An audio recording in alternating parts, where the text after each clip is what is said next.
प्यारे बच्चों, अब हम लोग मौर्य युगीन संस्कृति की बात करते हैं।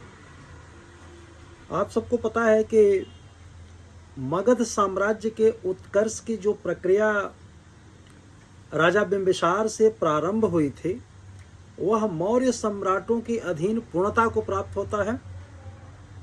देश में प्रथम बार एक विशाल चक्रवर्ती साम्राज्य की स्थापना होती है और जिसकी राजधानी पाटलिपुत्र को प्राप्त होता है। राजनीतिक एकता और सुदृढ़ता के वातावरण में भौतिक एवं सांस्कृतिक उन्नति का मार्ग भी प्रशस्त होता है। तो इसमें सबसे पहले हम लोग शासन प्रबंध की बात करेंगे। मौर्य शासन व्यवस्था का जनक चंद्रगुप्त को माना जाता है। इसकी जानकारी हमें कौटिल्य के अर्थशास्त्र, मेगस्थनीज के इंडिका, अशोक के अभिलेखों आदि से मिलती है। रुद्रदामन का जूनागढ़ अभिलेख पश्चिम भारत में मौर्य प्रशासन के अध्ययन के लिए बहुत सारी सामग्री उपलब्ध कराता है।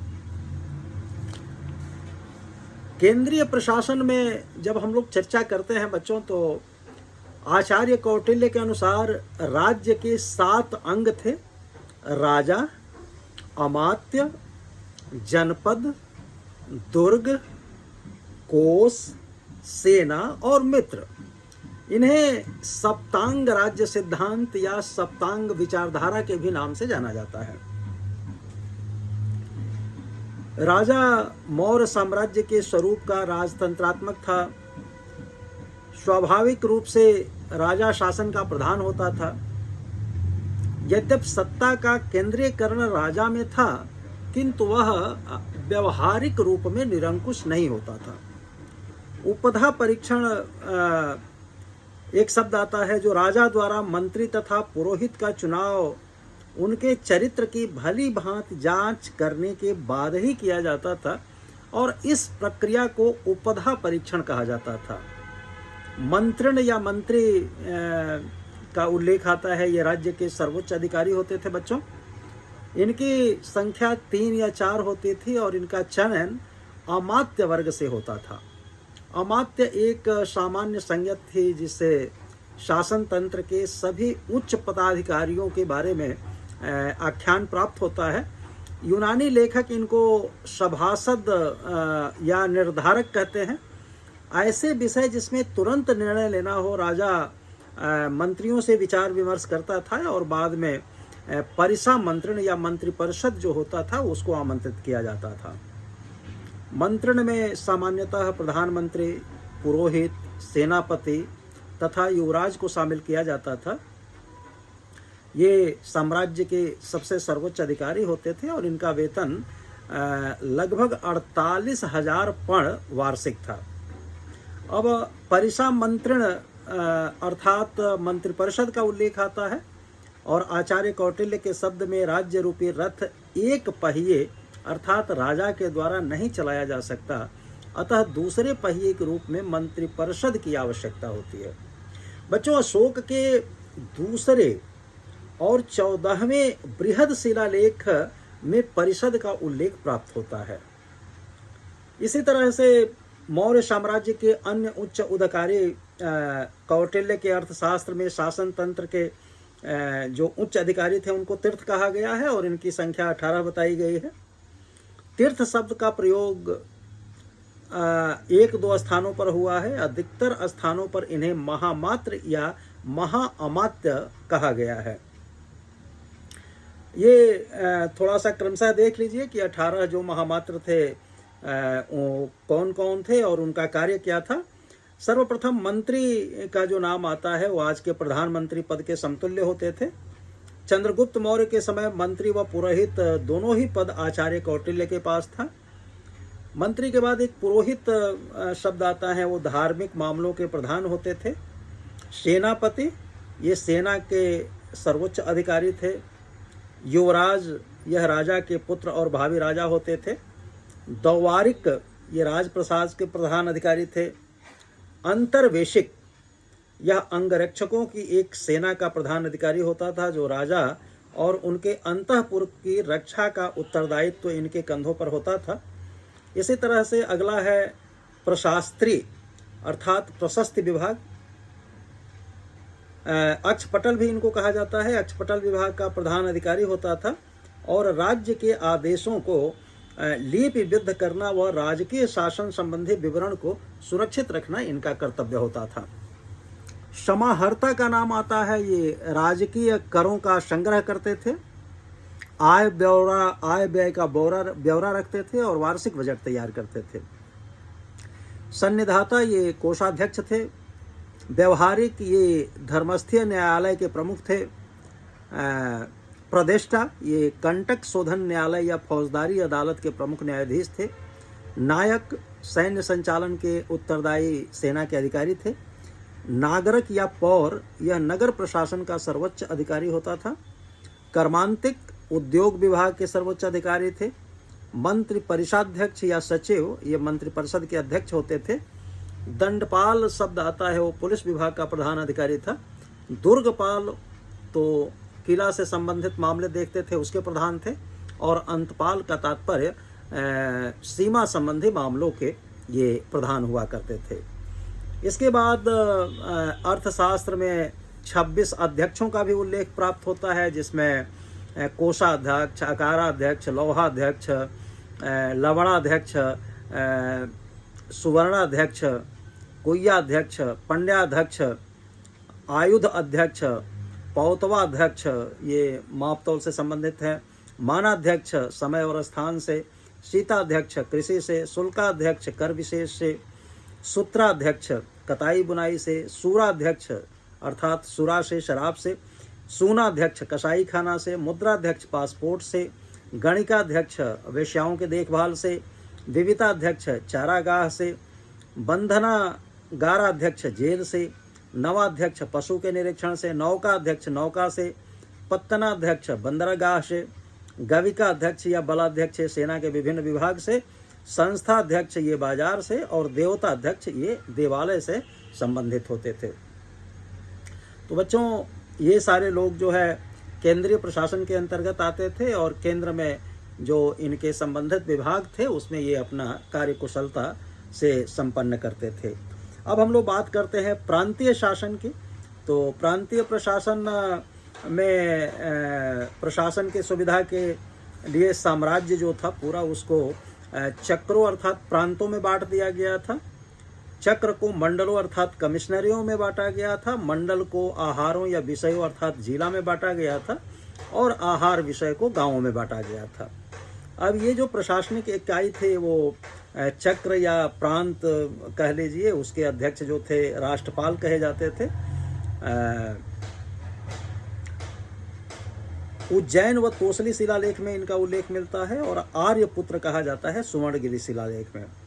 मंडल कमिश्नरी को कहा जाता था और इनके प्रधान अधिकारी को प्रदिष्ट कहा जाता था। इसी तरह से जो जिला था आहार या विषय उसको विषयपति उसके सर्वोच्च अधिकारी को कहा जाता था। कहीं राजुक कहते थे जो भू राजस्व से संबंधित थे और युक्त जो थे वो राजस्व वसूलने वाले अधिकारी थे। इसी तरह से गांव के जो मुखिया थे ग्रामिक उनको कहा जाता था। स्थानीय 100 गांवों का जो समूह था उसको स्थानीय कहा गया और इनका प्रधान स्थानिक कहा जाता था। इसी तरह से संग्रहण 10 गांवों के समूह के कहते थे और इनका प्रधान गोप कहा जाता था। प्रांत प्रशासन की सबसे बड़ी इकाई थी। चंद्रगुप्त मौर्य के समय प्रांतों की संख्या क्या थी यह स्पष्ट तो नहीं है, किंतु अशोक के समय 5 प्रांत अवश्य थे। पहला उत्तरापथ, इसकी राजधानी तक्षशिला थे। दूसरा अवंती राष्ट्र, इसके राजधानी उज्जैन थी। तीसरा कलिंग, उसकी राजधानी तोसली थी। चौथा दक्षिणापथ, वह सुवर्णगिरी राजधानी, और प्राची या प्राची उसकी राजधानी पाटलिपुत्र थी। प्रांत का शासन राष्ट्रपाल अर्थात उपराजा के हाथ में था, जिन्हें वायसराय भी कहा जाता था। राष्ट्रपाल राज परिवार से होते थे और गांव प्रशासन की सबसे छोटी इकाई थी और इनका मुख्य ग्रामिक कहा जाता था। नगर प्रशासन की अगर हम लोग बात करें बच्चों तो मेगस्थनीज ने नगर का शासन प्रबंध का विस्तृत वर्णन किया है। मेगस्थनीज मगध साम्राज्य की राजधानी पाटलिपुत्र में निवास करता था, अतएव उसका विवरण पाटलिपुत्र नगर का वर्णन समझना चाहिए। वह लिखता है कि नगर का प्रशासन प्रबंध 30 सदस्यों का मंडल करता था। यह मंडल 6 समितियों में विभक्त था और प्रत्येक समिति के 5 सदस्य होते थे। सदस्यों का चुनाव नहीं होता था बल्कि उनकी नियुक्ति की जाते थे और इनको एस्टिनोमोई कहा जाता था। समिति और कार्य उनके इस तरह थे कि शिल्प कला की समिति जो थे वो उद्योग और शिल्प कार्य का निरीक्षण करना होता था। वैदेशिक समिति थी, ये विदेशियों की देखरेख के लिए बनाई गई थी। जनसंख्या समिति थी, वह जन्म मरण का विवरण रखते थे। वाणिज्य समिति थी, वह व्यापार वाणिज्य की देखरेख करते थे। वस्तु निरीक्षक की समिति थी, वो निर्मित वस्तुओं के क्रय विक्रय का निरीक्षण करते थे। और कर समिति जो है वह बिक्री व चुंगी कर वसूलना इनका कार्य था।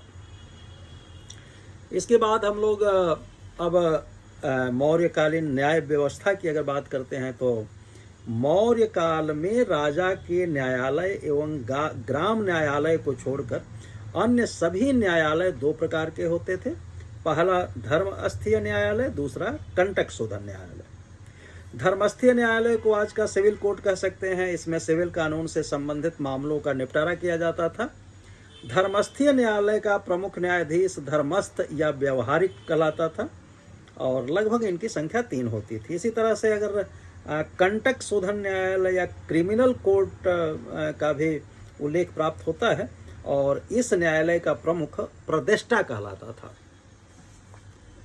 कुवचन, मानहानि, मारपीट इत्यादि से संबंधित मामले को वाक पारुष्य या दंड पारुष्य कहा जाता था। इसी तरह चोरी, डकैती, लूटपाट आदि से संबंधित मामले को साहस कहा जाता था। कौटिल्य के अनुसार न्यायाधीश निर्णय देने से पूर्व 4 बातों का ध्यान रखता था। धर्म का, जो धर्मशास्त्र से प्राप्त होता था। व्यवहार का, जो गवाही से प्राप्त होते थे। चरित्र का, जो लोक इतिहास व संस्था से प्राप्त होते थे। एवं शासन, जो राजाज्ञा से प्राप्त होता था। अब बच्चों, न्याय प्रशासन के बाद हम लोग मौर्य समाज के जो सैन्य प्रशासन था उसके बारे में बातचीत करते हैं। मौर्य काल में राजकीय सेना को सेना भक्त कहा जाता था। इसके 4 वर्ग थे: पैदल सिपाही, घुड़सवार सिपाही, हाथी सवार सिपाही और रथ सवार सिपाही। प्लिनी के अनुसार चंद्रगुप्त मौर्य की सेना में 6 लाख पैदल सिपाही, 30,000 घुड़सवार तथा 9,000 हाथी सवार के सैनिक थे। प्लिनी ने रथ सवारों की संख्या का उल्लेख नहीं किया है। एक अन्य यूनानी लेखक प्लूटार्क के अनुसार रथ सवारों की संख्या 8,000 थी। मेगस्थनीज के अनुसार सेना के संगठन के लिए पृथक एक सैन्य विभाग था। युद्ध परिषद 6 समितियों में बटा हुआ था और इसमें 5 सदस्य होते थे। 6 समितियां थी: पैदल सेना, अश्वारोही सेना, गज सेना, रथ सेना, नौ सेना और रसद और यातायात के लिए प्रबंध करने वाली एक समिति। नौ सेना एवं रसद व यातायात भारतीय इतिहास में एक नया प्रयोग था। बच्चों, एक जस्टिन नाम के विद्वान हुए हैं तो उनके अनुसार मौर्य सेना डाकुओं का दल था। मौर्य काल में किले के 5 प्रकार थे: स्थल किला, जल किला, वन किला, गिर किला और मरु किला। आर्मी के जो इनकी सेना विभाग था उसके जो प्रधान अधिकारी थे उनको सेनापति कहा जाता था और जो युद्ध संचालन करने वाली टुकड़ी थी उसका जो अगुवा होता था उसको नायक कहते थे। मौर्य काल में भी सैनिक 2 प्रकार के होते थे: एक अनुवांशिक, जिनको नियमित रूप से वेतन प्राप्त होता था सरकार के द्वारा, और एक भृतभोगी, अर्थात ये समय पड़ने पर भाड़े पर लाए जाते थे या भाड़े के सैनिक कहे जा सकते हैं। बच्चों, किसी भी प्रशासन को चलाने के लिए एक इंटेलिजेंस का बहुत आवश्यक होता है और मौर्य साम्राज्य में भी गुप्तचर व्यवस्था थी, इसका प्रमाण प्राप्त होता है।